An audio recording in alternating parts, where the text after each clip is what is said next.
caricaturista que todo el mundo conoce, sí, y que es de parte de esta familia de Sin Censura. Así que, Rafael, ¿cómo estás? ¿Qué tal si platicamos con él? Rafael, ¿cómo estás? Qué gusto me das a platicar contigo. No, pues el gusto es mío. La verdad es que yo soy un fan de Ernesto Zedillo. De hecho, le hicimos un libro en su momento, un libro que se llama El Sexenio Me Da Pena, y pues hicimos un recuento puntual de cómo funcionó aquel gobierno. Y es curioso porque sí, fue un gobierno que llega con legitimidad. Eso es una cosa que hay que señalar.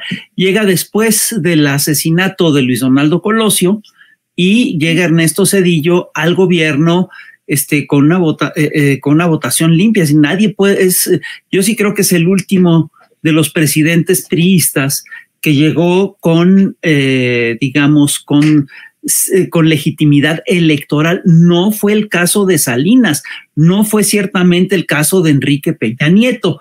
Entonces, Ernesto Zedillo llega a la presidencia de la República y le toca impulsar y consolidar el proyecto neoliberal en nuestro país.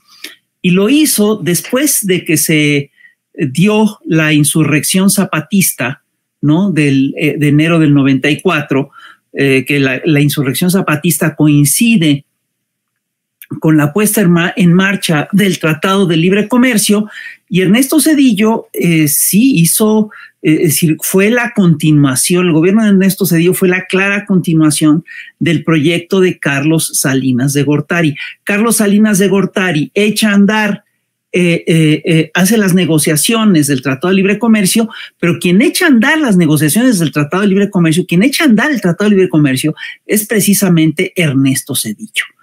A él le toca hacer la segunda generación de grandes reformas neoliberales, ¿no? No se nos olvida, hace una reforma a pensiones, hace una reforma importante porque privatiza ferrocarriles, privatiza carreteras.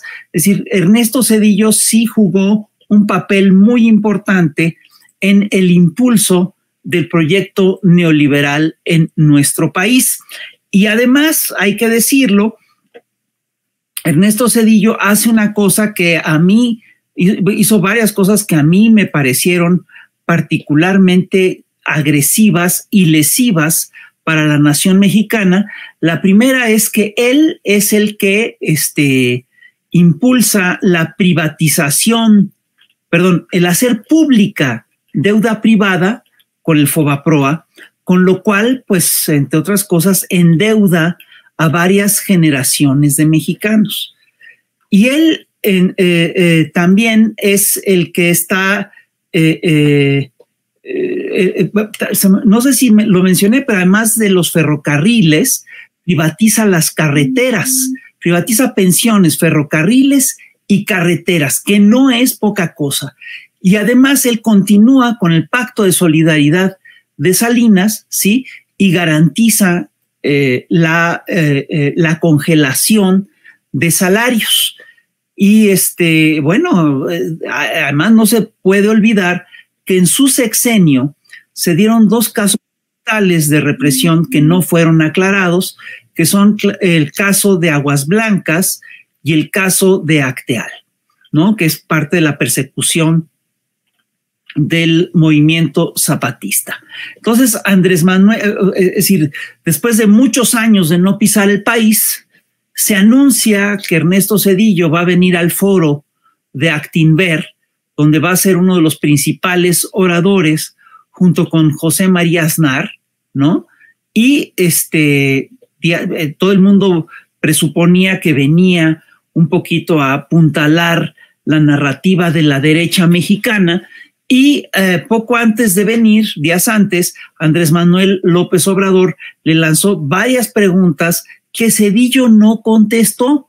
La pregunta primera es muy simple, es ¿por qué convirtió las deudas privadas de unos cuantos megamillonarios en deuda pública? ¿Por qué hizo el Fobaproa? Y la verdad es que es un tema muy delicado, ¿no? Porque el Fobaproa efectivamente lo que hace es que toma toda una serie de deudas. A ver, el neoliberalismo en México se hizo un poco a matacaballo.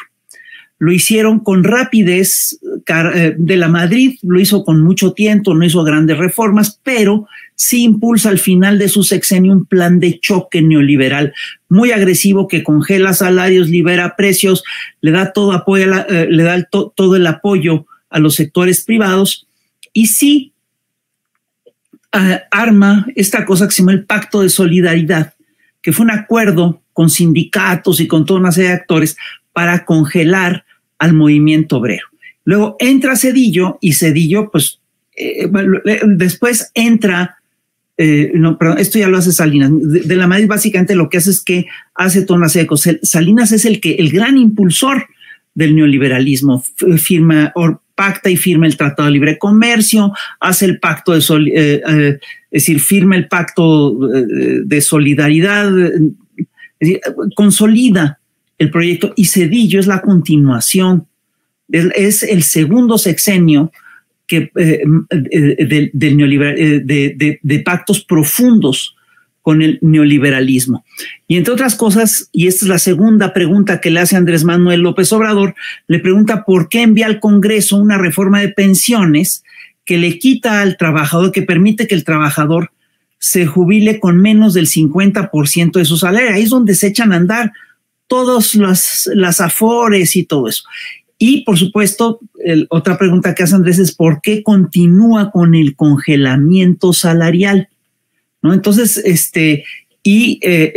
pues la última pregunta es muy fuerte, es ¿por qué privatiza los trenes de pasajeros, ¿no? Privatiza ferrocarriles, sobre todo privatiza los trenes de carga, favoreciendo a las multinacionales? Y la pregunta que se desprende de esta, que es una pregunta muy seria, es, bueno, ¿y por qué después se va a trabajar a la Western, ¿por qué después se va a trabajar a una empresa norteamericana de ferrocarriles, a la Union Pacific, ¿no? Que es la empresa que más se favorece con la privatización de los ferrocarriles. Yo sí creo que a estas preguntas habría que agregar, bueno, ¿y por qué no se aclara lo de Aguas Blancas y lo de Acteal? ¿No? Entonces, bueno, esos son los pendientes que tenemos con Ernesto Zedillo. Me llama la atención que Zedillo no responde a ninguna de las preguntas. No responde a ninguna de estas preguntas y lo que hace es que contesta con una metáfora criticando al populismo en términos generales. Dice que el populismo erosiona las bases de la democracia, que elimina pesos y contrapesos del poder público, que elimina organismos autónomos y que los debilita con diversos procedimientos, que es el discurso que tiene hoy la derecha contra López Obrador y que además es un discurso que tampoco se sostiene mucho. Es decir, me llama la atención que Zedillo diga que que los populistas procuran tener un Congreso sumiso y mayoritario hasta donde se puede. Yo te recuerdo que Ernesto Zedillo tuvo un Congreso en el cual el PRI tenía al 70% de los congresistas. Es decir, Congreso mayoritario y Congreso avasallador el que él tuvo en su sexenio, ¿no? Entonces, que no se venga a quejar de que el Movimiento de Regeneración Nacional busca una mayoría calificada en el Congreso para poder cambiar la Constitución cuando él la tuvo. Y me llama la atención que que detrás de esto está la queja de que se quiere transformar al Poder Legislativo cuando Zedillo transformó al Poder Legislativo con un decreto. Es una cosa que a mí me parece verdaderamente increíble. Y la última cosa que me llama la atención es que él dice que cada que quieren insultar a alguien, a algún político, le dicen neoliberal. Mira, yo sí quiero aclarar lo siguiente. Yo sí creo que lo que ha ocurrido es una cosa muy distinta. No es que se les diga neoliberales por insultarlos. Yo lo que creo que ocurrió es que simplemente el régimen neoliberal hizo una cantidad de cosas tan bárbaras, le hizo tanto daño a la gente, que el término neoliberal se desacreditó. Ellos son los que entregaron al país, los que privatizaron, los que hicieron toda una serie de reformas que rompieron con el pacto social que estaba plasmado en la Constitución del 17. Si el término neoliberal ha adquirido un mal nombre, ha sido estrictamente por las políticas que siguieron los funcionarios que impulsaron las lógicas neoliberales en nuestro país, y creo que ya me fui de más. Perdóname, discúlpame. No, Rafael, mira, es que es bien interesante porque además tú recuerdas, ahí tenemos al diputado federal Jaime Almaguer, rapidísimo.